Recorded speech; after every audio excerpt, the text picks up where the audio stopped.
What it do, peeps? It's the Beat Chef. We'll watch the damn tape. Hit that like, that share, that subscribe button. Hit that bell to get notified when I drop my next video. To my new subscribers, I thank you for watching. I hope you enjoy the show and I hope you love WNBA content. To my day ones, thank you for helping me build this platform and continue this WNBA conversation. What it do, peeps? A lot has went on this week, especially since I dropped that video about Nneka giving up power to Nafisa Collier. A lot of people have jumped on microphones. A lot of players have done a lot of talking. Good, because we're going to break it all down. But first, this first part, I want you to listen to Tamika Tremaglio. She's a former executive director of the NBA's Player Association. She bargained their contract and she advised on the current WNBA contract. So keep that in mind. I want you to listen to the piece where she talks about the revenue split. Take a listen. And ironically, she was also a former Deloitte employee. She was in the Washington, D.C., Maryland area. So she knows Kathy well. And Kathy was her CEO. So keep that in mind. Let's take a listen to what Tamika had to say.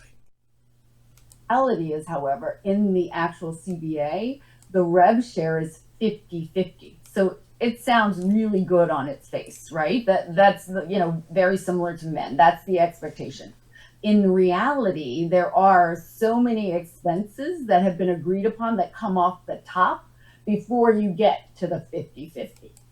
Did you hear what she said? Agreed upon. Agreed upon expenses.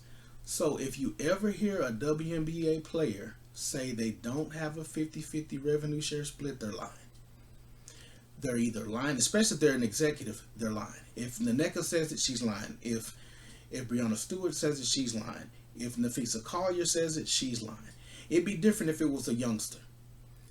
The older players know it's a 50-50 split. This woman was with them when they negotiated this deal. Let's continue.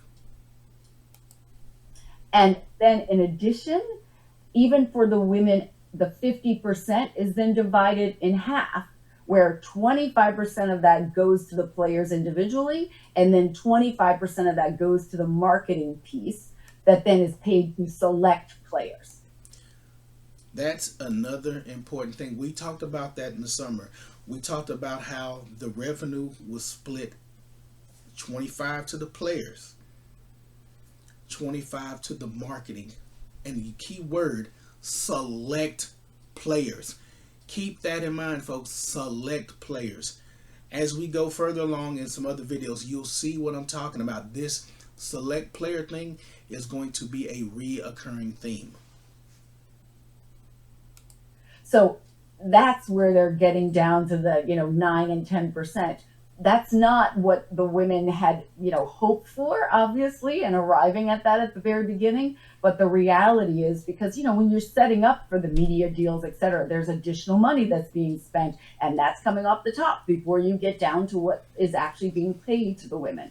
So it's not that they didn't think about it from a business standpoint or were reluctant to ask for it. It's just that what we did not likely appreciate is how much from an expense standpoint would come off the top. For the men, there's basketball related income, and there are months of negotiation over what's considered basketball related income. The NBA comes up with the amount, the NBPA comes up with the amount, they argue about it, they come to an amount, and then they distribute it. That doesn't happen in the W, right? She said a mouthful. This was a great interview. I'll leave a link to the full interview. Shout out to No Cap Space Women's Basketball, his podcast, his platform. She laid it out. They did not appreciate. Yes, on paper, until we start deducting expenses. We're going to show you the business. We're going to show you the business. That's the main reason why they want to get into another pool bucket of money. They're getting the league money. They want the team money now. That's the reason why, because they understand in reality their league doesn't make a lot of money. But the expansion fees and the relocation fees. They want to get on that pool of money to elevate and say, okay, well, you're getting all this money over here. Give us this much money in salary. And it don't work like that, and they don't have to share that with you. But I'm glad Tamika broke that down. This is going to be part one.